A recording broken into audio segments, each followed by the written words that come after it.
എല്ലാവർക്കും വളരെ പെട്ടെന്ന് തന്നെ ചെയ്തെടുക്കാൻ കഴിയുന്ന ഒരു 4 മണി പലഹാരത്തിൻ്റെ റെസിപ്പിയാണ് കേട്ടോ ഇന്ന്. അതിന് വേണ്ടിയിട്ട് ഞാനിവിടെ വെള്ളം നനവില്ലാതെ ഒരു ജാർ എടുത്തിട്ടുണ്ട്. അതിലേക്ക് 2 കോഴിമുട്ട, 4 ഏലക്കായ, 3/4 കപ്പോളം പഞ്ചസാര എന്നിവ നന്നായിട്ട് അടിച്ചെടുക്കുക. മിക്സിയിൽ നന്നായി പതഞ്ഞു വന്നതിന് ശേഷം അതിലേക്ക് നമുക്ക് 1.5 കപ്പോളം ഗോതമ്പ് പൊടി ഇട്ട് കൊടുക്കാം.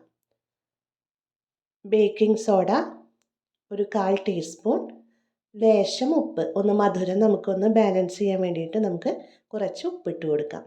ഇത് വീണ്ടും നന്നായിട്ട് മിക്സിയിലിട്ട് നന്നായി അടിച്ചെടുക്കണം.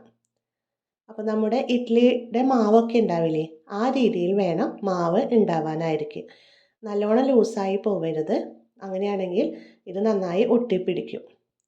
അപ്പോൾ നല്ല ബാറ്റർ നന്നായിട്ട് കട്ടയായിട്ടാണ് ഇരിക്കുന്നതെങ്കിൽ നിങ്ങൾക്ക് ആവശ്യത്തിന് വെള്ളം ഒഴിച്ചു കൊടുത്ത് ആ രീതിയിലേക്ക് ആക്കിയെടുക്കാം. ഇനി ഒരു പ്ലേറ്റിൽ ഇത്തിരി ഓയിൽ തടവി കൊടുത്ത് അതിലേക്ക് നമുക്ക് ഈ ബാറ്റർ ഒഴിച്ചു കൊടുക്കാം. എന്നിട്ട് അതിലുണ്ടെങ്കിൽ എയർ ബബിൾസൊക്കെ ഒന്ന് പോകാൻ വേണ്ടിയിട്ട് അതൊന്ന് ഇങ്ങനെ പിടിച്ച് തട്ടി കൊടുക്കാവുന്നതാണ്. അതിലേക്ക് കയ്യിൽ കുറച്ച് ഉണക്കമുന്തിരി ഉണ്ടെങ്കിൽ അല്ലെങ്കിൽ കശുവണ്ടിയോ എന്തെങ്കിലും ഇരിപ്പുണ്ടെങ്കിൽ അത് നിങ്ങൾക്ക് അതിൻ്റെ മീതെ ഇട്ട് കൊടുക്കാവുന്നതാണ്. അല്ലെങ്കിൽ ടൂട്ടി ഫ്രൂട്ടിയോ എന്തെങ്കിലും ഉണ്ടെങ്കിൽ നിങ്ങൾക്കത് അതിലിട്ട് കൊടുക്കാവുന്നതാണ്. അതിനുശേഷം നമുക്ക് ഇഡലി ചെമ്പ് അടുപ്പത്ത് വെച്ച് നന്നായി ചൂടായതിനു ശേഷം ഒരു തട്ട് വെച്ച് അതിന് മുകളിലേക്ക് ഇത് വെച്ച് കൊടുക്കാം.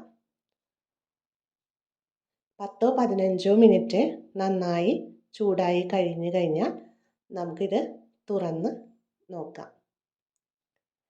അപ്പോൾ നല്ലൊരു 4 മണി പലഹാരം ഇവിടെ റെഡി ആയിട്ടുണ്ട്. നല്ല ഹെൽത്തി ആയിട്ടുള്ളതാണ്, കുട്ടികൾക്കൊക്കെ കൊടുക്കാൻ പറ്റുന്ന നല്ലൊരു 4 മണി പലഹാരമാണ് കേട്ടോ. അപ്പോൾ എല്ലാവരും ഇതൊന്ന് ചെയ്ത് നോക്കി നോക്കുക. ഇത് നമുക്കിതൊന്ന് മുറിച്ച് നോക്കി നോക്കാം. നല്ല സോഫ്റ്റ് ആയിട്ടുള്ള ഒരു കേക്കാണ് ഇവിടെ റെഡി ആയിരിക്കുന്നത്. അപ്പോൾ എല്ലാവരും ഇതൊന്ന് ചെയ്ത് നോക്കണം.